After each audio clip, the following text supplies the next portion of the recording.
estaba recordando que hace unos años vi una película, creo que la vimos también acá en la iglesia, muchos la van a recordar, que trataba de un matrimonio que estaba pasando una crisis matrimonial, una prueba bastante difícil, y esa película se llamaba, como vemos ahí, Fireproof, a prueba de fuego. Bueno, no sé si alguno la vio o la va a recordar, o si la quiere buscar, la puede buscar con ese título. Y pensando en este título que le puse a mi prédica, porque pegaba muy bien, el título de esa película pegaba muy bien para mi prédica, así que surgió una pregunta para hacerles en esta mañana. Y yo quiero preguntarles, ¿quiénes de ustedes aman los problemas?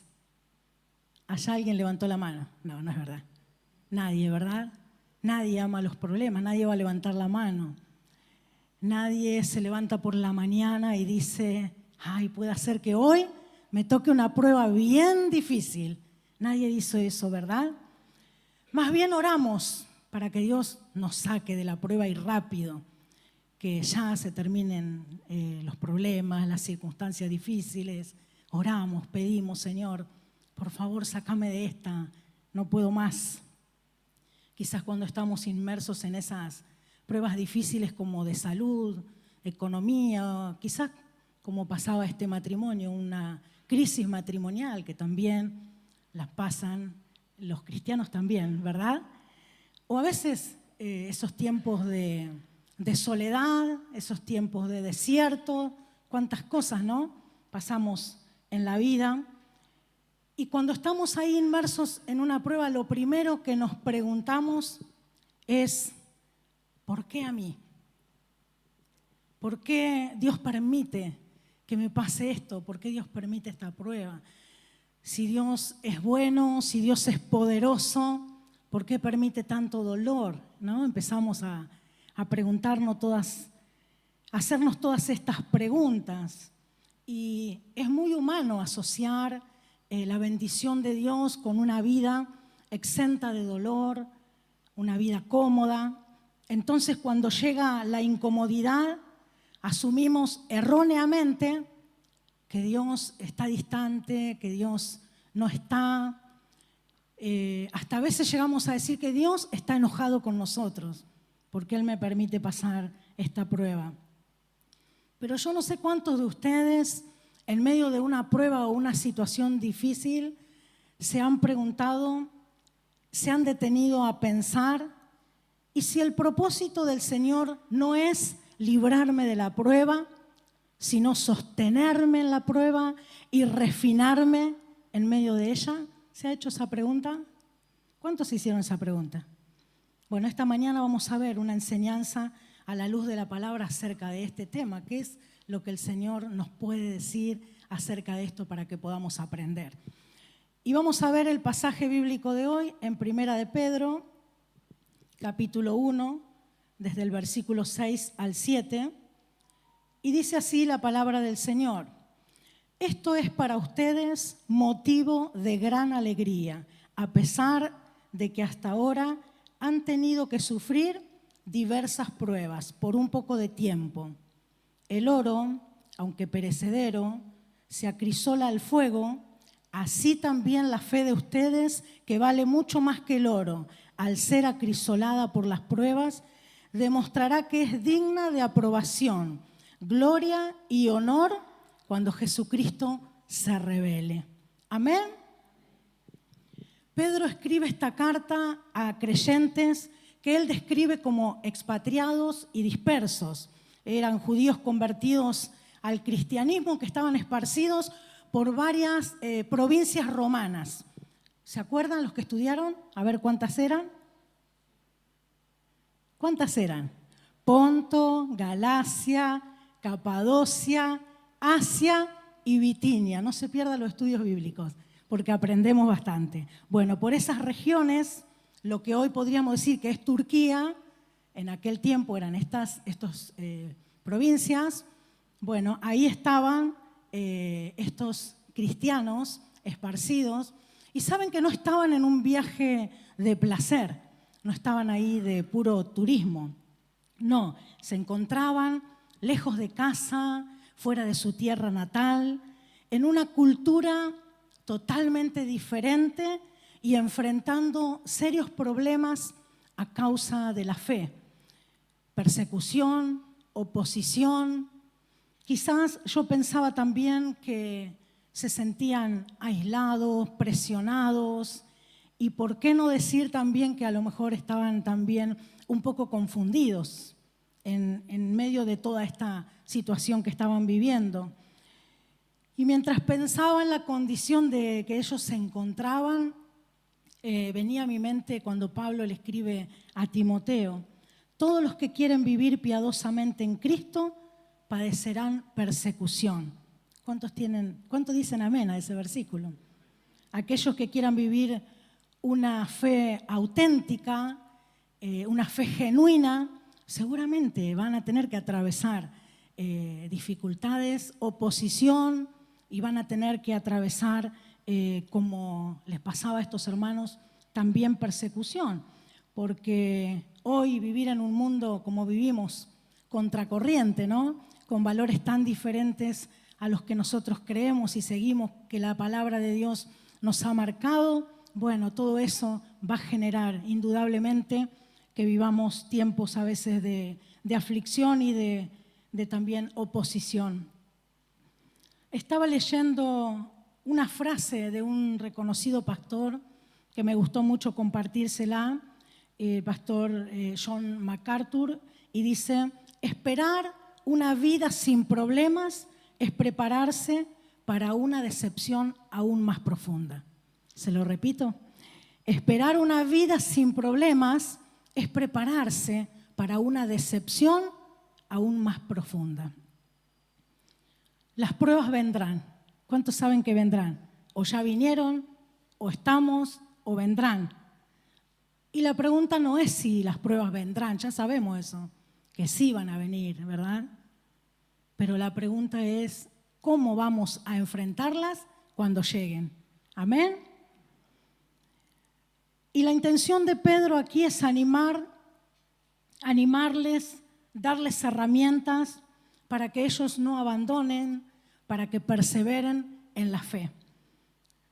Y quiero compartirles 4 puntos, vamos a ver en breve, donde vamos, en estos 4 puntos, creo que van a transformar nuestra perspectiva de ver las pruebas, ¿no? Yo creo que va a suceder eso, porque lo sucedió conmigo. Vamos a ver las pruebas desde una perspectiva diferente para comenzar el año. ¿Amén?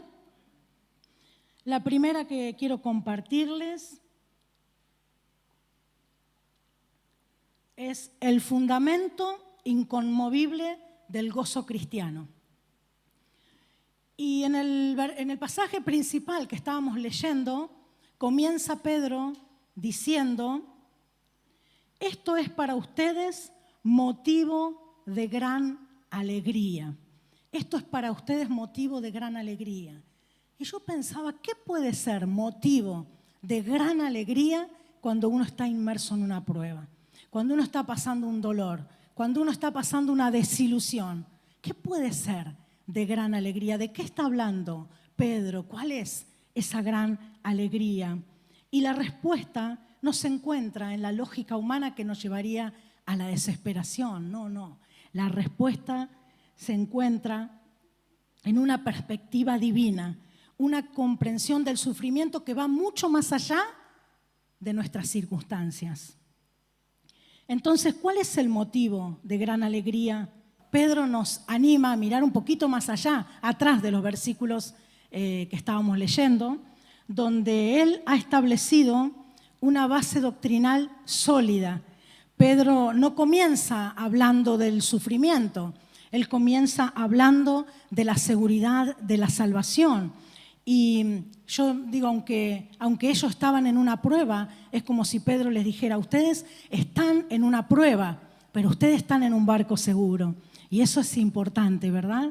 y le va a mencionar estos puntos que tenemos ahí en la pantalla. Ustedes nacieron de nuevo, tienen una esperanza viva por la resurrección de Jesucristo, tienen una herencia en el cielo esperando. Qué maravilloso, ¿verdad? Una herencia en el cielo esperando, que no se va a dañar, ni manchar, ni marchitar. Y nuestro gozo no puede estar anclado en nuestras circunstancias, porque las circunstancias son cambiantes. Todo lo que ocurre debajo del sol aquí en esta tierra es temporal y es cambiante. La salud cambia, la economía cambia, las emociones cambian, todo cambia. Pero nuestra posición inmutable en Cristo no cambia. Amén. Y esto no es una negación del dolor. No es que estamos diciendo, vamos a hacer como que el dolor o la prueba no existe. No, yo creo que es una alegría fundamentada en una verdad eterna que nos puede sostener en medio de la prueba. Nos va a sostener esta verdad, esto que no cambia, esto que no se mancha, no se marchita, esto nos va a sostener cuando pasemos en medio de las pruebas. Cuando se encuentra en medio de una prueba, no diga perdí el gozo, sino mi circunstancia cambió, pero mi herencia en el cielo sigue intacta. ¿Cuántos van a decir eso? Cambió todo, las circunstancias son otras, pero la herencia sigue igual, y eso tiene que ser un gran gozo, como dice Pedro aquí, de gran alegría. Eso no cambió, eso no se mancha, no se marchita, eso sigue igual. El segundo punto que quiero compartirles, la naturaleza y necesidad de las pruebas. Y seguimos leyendo el pasaje que teníamos al principio, y Pedro dice, a pesar de que hasta ahora han tenido que sufrir diversas pruebas por un tiempo.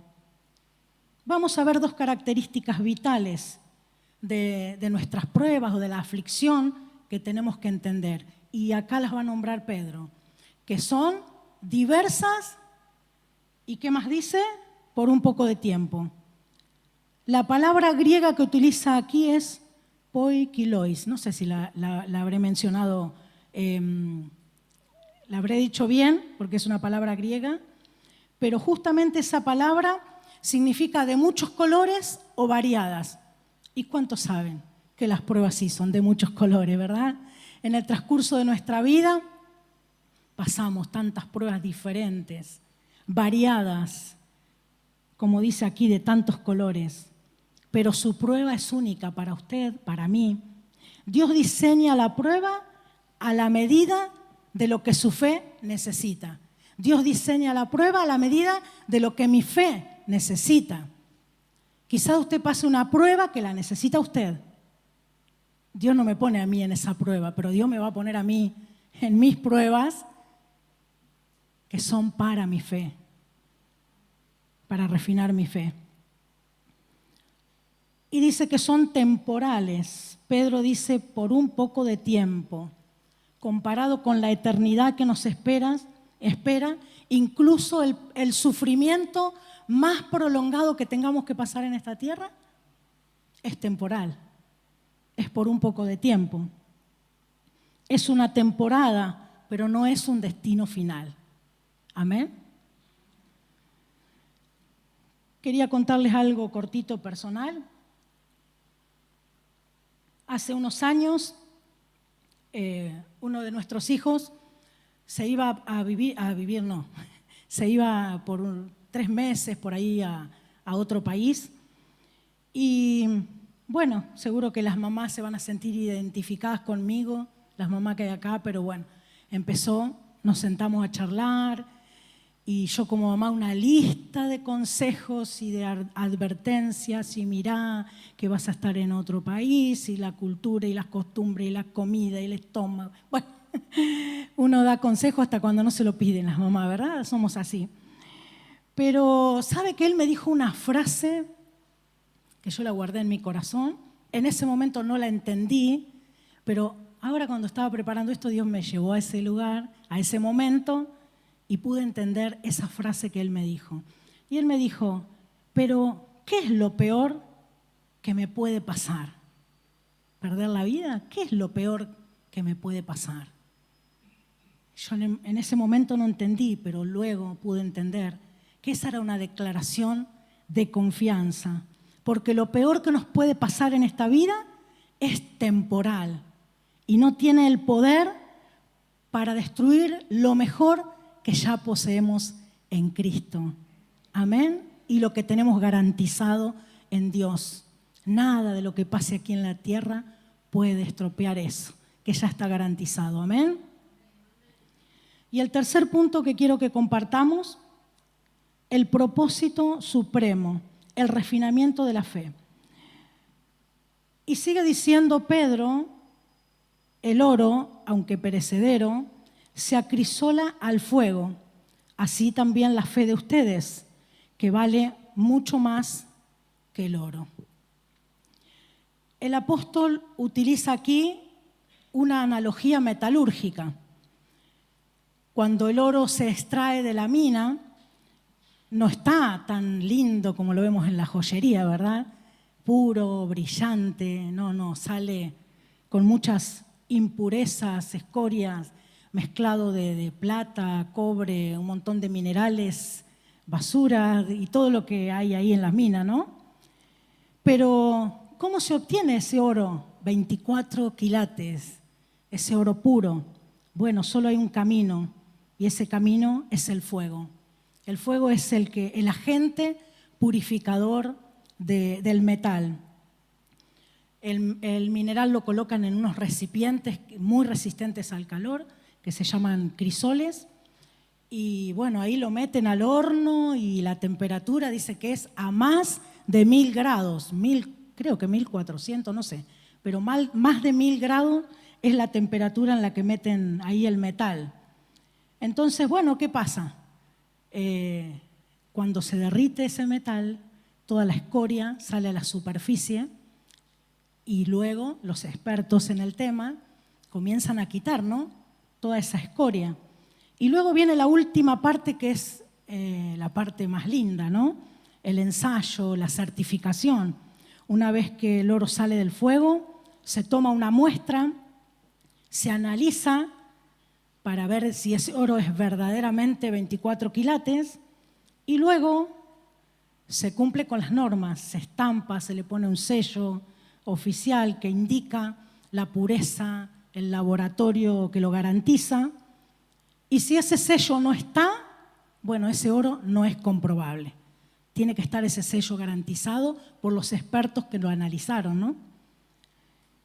Y vemos que Pedro usa esta analogía porque Dios hace también ese trabajo con nuestra fe, ¿no?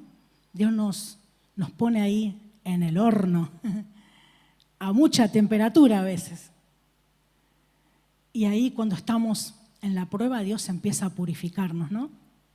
A sacar de nuestra vida todas aquellas cosas que no sirven, que nos están siendo de impedimento, nos están siendo de estorbo para crecer, para madurar espiritualmente, para que nuestra fe sea verdadera, genuina. Y Él comienza a trabajar en nuestra vida. Y yo no quiero mencionar cosas porque hay muchas cosas que podríamos decir en las que Dios quiere sacar y purificar en nuestra vida, orgullo, autosuficiencia, un carácter que Dios quiere moldear y muchas cosas, ¿verdad? Cada uno sabe en los procesos donde Dios ahí está trabajando y está limpiando y purificando. Las pruebas no son para que Dios descubra algo que Él no sabe, porque Dios es omnisciente y lo sabe todo. Él ya sabe todo lo que hay en nuestra vida, lo que hay en nuestro corazón.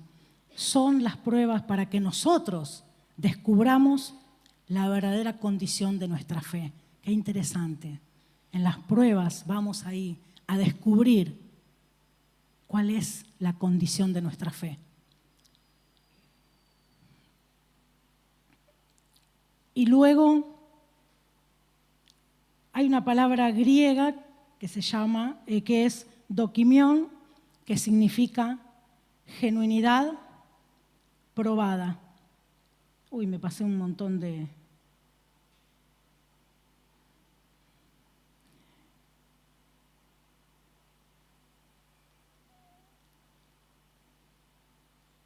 Ahí está. Genuinidad probada. ¿Saben qué? Dios no nos odia cuando nos pasa por el fuego. Como decíamos al principio, a veces cuando estamos en la prueba, creemos que Dios nos odia, que está contra nosotros, que por qué, bueno, todo lo que decíamos al principio. Pero al contrario, cuando estamos en una prueba, quiere decir que Dios nos ama demasiado, demasiado. Por eso Él nos quiere purificar y Él quiere sacar nuestras impurezas por el amor que nos tiene. No pensemos que Dios nos pone a prueba porque no nos ama. Pensemos que Él nos pone a prueba porque nos ama demasiado y Él nos está purificando y nos está limpiando para que lleguemos a una fe, como decíamos, como dice ahí en la diapositiva, dokimión, que significa una fe genuina, una fe aprobada por Dios. Amén. Quiero leer, quiero compartir un ejemplo de fe de la palabra. Hay muchos ejemplos, ¿no? De mujeres y de hombres de fe genuina. ¿Han leído? Que hicieron cosas extraordinarias por la fe, ¿no? Lo vemos en Hebreos 11, ahí, 11, 12, no me acuerdo. Hay una lista de los héroes de la fe, ¿no? Pero hoy quiero compartirles un ejemplo que para mí es el ejemplo máximo de lo que Dios puede pedir a alguien o pasar a alguien por una prueba. Y dice en Génesis 22:1, después de algún tiempo, Dios puso a prueba la fe de Abraham. No hay dudas, porque lo dice la palabra. Dios puso a prueba la fe de Abraham. Fue puesto a prueba. Y yo pienso es la más severa, es la prueba más difícil que un ser humano pueda afrontar en esta vida, ¿verdad? Lo que Dios le pide a Abraham. Le pide que sacrifique a su único hijo, a Isaac, el hijo de la promesa, el milagro de la vejez. Bueno, esto parecía contradecir las promesas de Dios, ¿no? Justo lo que Dios había prometido de la descendencia de Isaac. Ahora el Señor le pide que se lo entregue. Matar a Isaac significaba, humanamente hablando, matar la promesa, matar la esperanza de ser el padre de naciones, cortar la línea mesiánica. Uy, cuántas cosas significaba la muerte si Isaac moría, ¿no? Y lo que hacía la prueba más insoportable no era que Isaac tenía que morir, su propio padre tenía que matarlo con sus propias manos. Esto debe haber sido tremendo. Pero primeramente vemos el lenguaje divino, cómo intensifica el dolor. ¿Saben qué le dice Dios? Toma tu hijo, tu único, al que tú amas. Dios mismo subraya la magnitud de este sacrificio. Tu hijo, tu único, el que tú amas, tómalo. Segundo, vemos la obediencia, que la obediencia de Abraham fue inmediata y sin cuestionamientos. Podría haberle dicho, pero Dios, no podés volver atrás tu pedido, que es tan difícil, como haríamos muchos de nosotros, ¿verdad? Doblaríamos, Señor, por favor, no quiero hacer esto.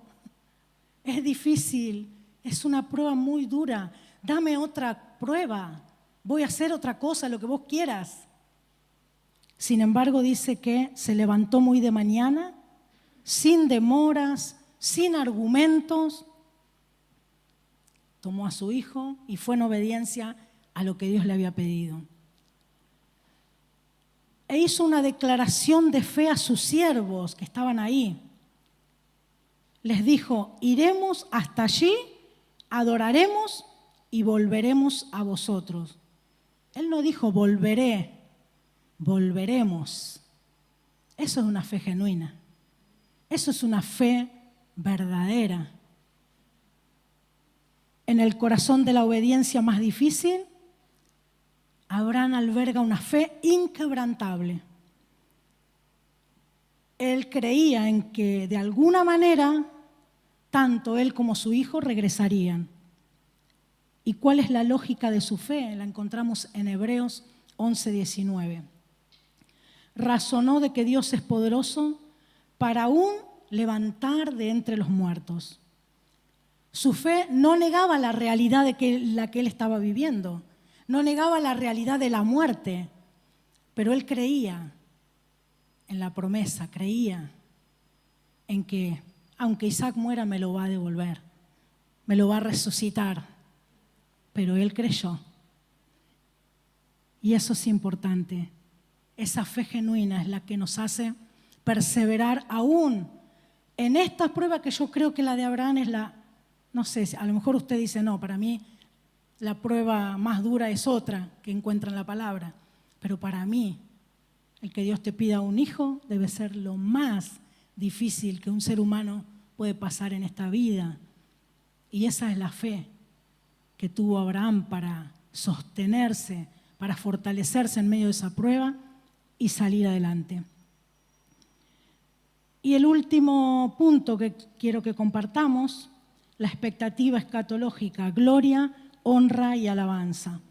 Dice: la fe, al ser acrisolada por las pruebas, demostrará que es digna de aprobación, gloria y honra cuando Jesucristo se revele.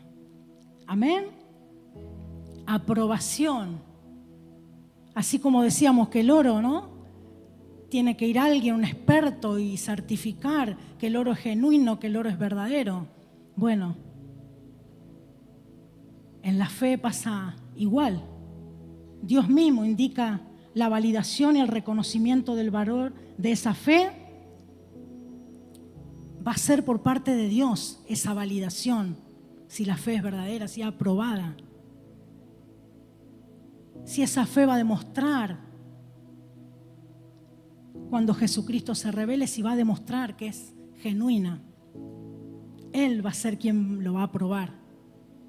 Jesucristo mismo va a aprobar nuestra fe. Y gloria y honra, dice, una corona en el cielo forjada en el fuego de la tierra. ¿Cuántos quieren una corona en el cielo? Porque usted haya pasado en fe las pruebas y haya creído y se haya sostenido por la mano poderosa de Dios. Esta es la perspectiva que transforma el sufrimiento. Saber que el dolor presente está produciendo un eterno peso de gloria.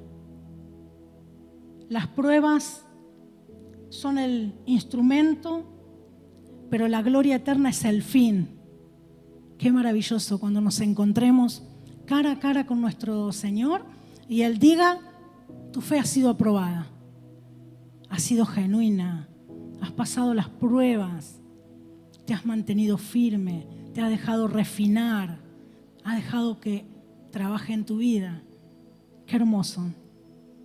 Y quiero concluir llevándoles a la cruz y que ustedes sepan que en medio de la prueba no estamos solos.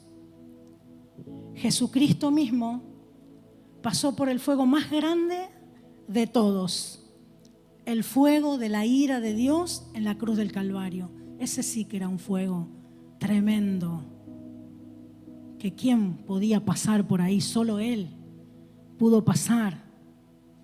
Y sabe que la prueba que Él pasó en la cruz no fue para su refinamiento, porque Él es perfecto.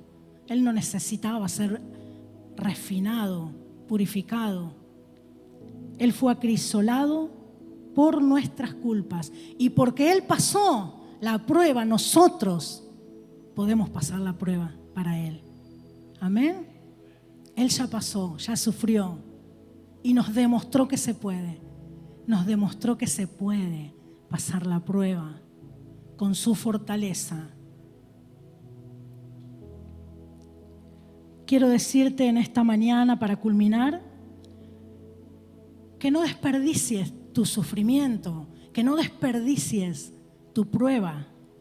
En lugar de preguntar, ¿por qué a mí? Pregunta, ¿qué escoria quiere quemar Dios en mi vida? ¿Qué es lo que Dios quiere purificar? Cambiemos la pregunta cuando estemos inmersos en la prueba. En vez, ¿por qué a mí? No, Señor, ¿qué es lo que quieres? ¿Qué es lo que quieres sacar hoy, quemar en mi vida, en esta situación? Hay algo que Dios quiere hacer, hay algo. Señor, ¿qué es lo que tú quieres hacer? Y no ores simplemente, Señor, sácame de esto. Ya, no quiero más esta prueba.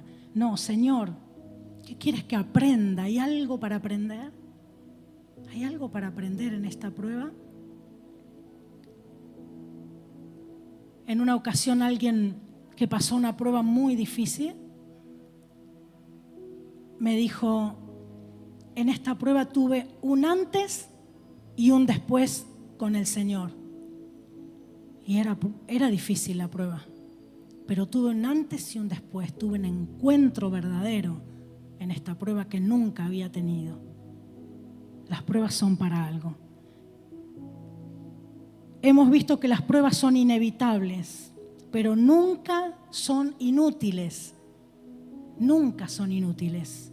Son intencionales, diseñadas por un Dios soberano que nos ama. Él diseña las pruebas también, porque nos ama y nos quiere purificar. Él las diseñó para nosotros, para cada uno. Las diseñó para nuestro bien supremo y para su máxima gloria. No son un signo de abandono, sino una evidencia de su obra santificadora en nuestras vidas. Amén. Vamos a estar de pie. Y yo te invito a que entregues esa preocupación, esa enfermedad, esa crisis al joyero experto y dejen que Él haga su obra perfecta en su vida, confiando que lo que Dios está forjando en ustedes, en los secretos del dolor, va a brillar por toda la eternidad. Y va a brillar no para nosotros, para la alabanza de su gloria, para Él. Amén. Bueno, ahí me quedó. Ahí está. Confíen en el joyero, el experto que está trabajando en nuestra vida. A veces, cuando estamos en la prueba, es difícil pensar en esto. Pero si el Señor nos lo deja en la palabra es porque podemos reflexionar en las pruebas y podemos ver qué podemos aprender y cómo nuestra fe va a salir genuina, amén, si creemos a Él, amén.